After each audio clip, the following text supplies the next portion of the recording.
You know, this is a powerful concept that we don't hear that often, and that we don't understand in our own lives and in our own living. That we are supposed to have dominion over things.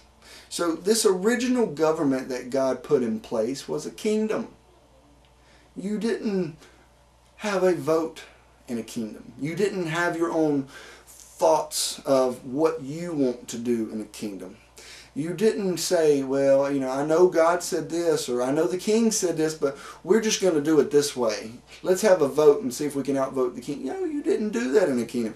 In a kingdom, whatever the king has said, that is exactly what happens. That's what you do. That's what you carry out, is what is the king's decrees, the king's laws. That's very important. So in anything that was a part of that kingdom, that was the king's domain.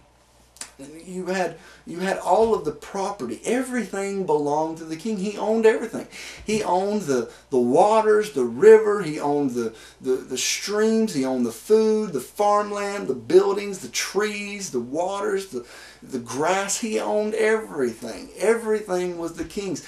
Everything that was in his domain was the king's domain, the kingdom. So we have in the very beginning the first original government, which was a kingdom. And God, the Father who is in heaven, He reigned over heaven, and He came down. He said, let us make man, let us make it in our image and our likeness, and let them who I have put in a body, let them have dominion over the earth. He wanted you to have complete authority. Now, I need to stop for a second and look at one quick fact that's very important, and that is, I don't want us to be confused. In a kingdom, you don't own anything. You don't declare independence in a kingdom.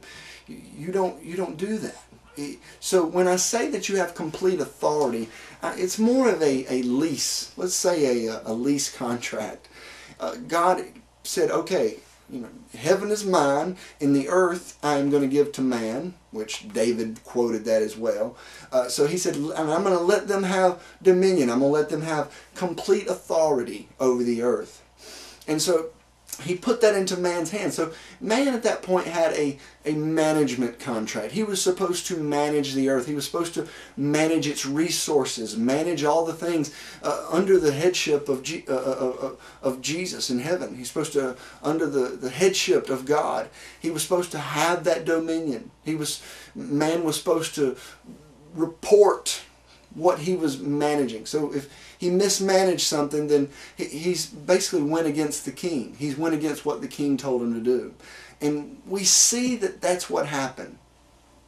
God gave him specific laws, specific things that he could not do.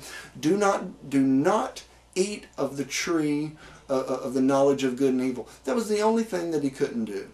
That was the only thing.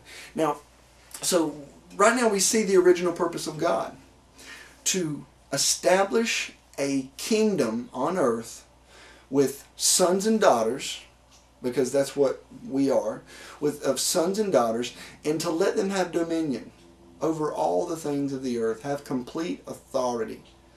We have lost that. We have lost this very important and original purpose that God had for our lives. We've lost it. We've messed up. We've violated the contract. We have violated the management contract. And we see this happens. We see this happening with Adam and Eve, because they did the one thing in their contract that they were not supposed to do. Now, before I continue, I want to lay out a couple of facts here. First, God is sovereign.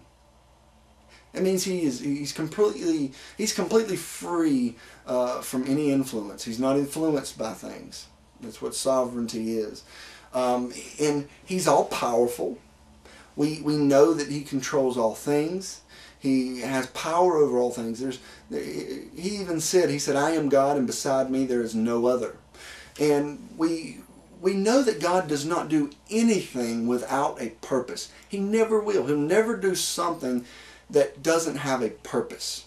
So when we see Him give man this power over the earth, the complete authority, the rulership, the dominion, as it says in the Bible, over all of the earth, when we see Him give these things, when we see Him give this power over all of these things, we quickly realize that there is something that God was purposing to do.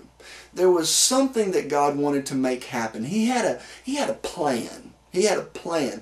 And the thing is, sometimes today we think that God has just done away with what He was going to do, and He said, well, they've messed this up. I'm gonna have to start something new here. I'm gonna have to make something new and try something else.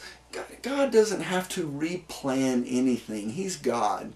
The first thing that He ever thought in His head, He is still going to do it, because God can never mess up. He can't make a decision and say, well, this wasn't a good thing to do. And He doesn't do that. He never ever does that. He knows everything that He's going to do from the beginning unto the end.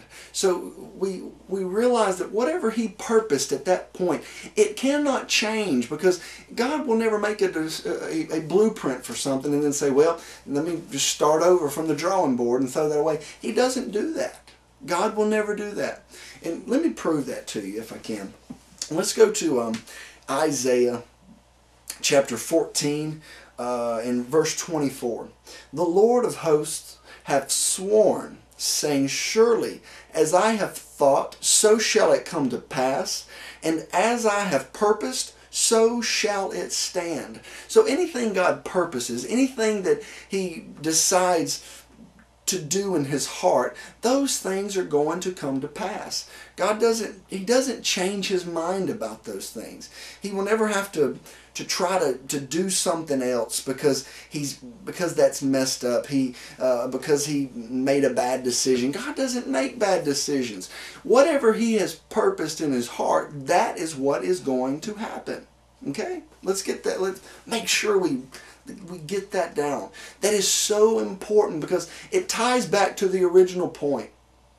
If God put man in the earth and gave them dominion over the earth, and gave them power over the earth, and gave them a complete authority, then that purpose has not changed. Okay? We've got that? Good? Let's look at one other thing.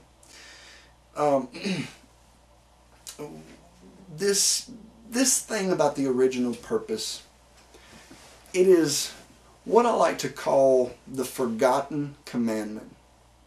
Let them have dominion. It's the forgotten commandment that we skip over all the time.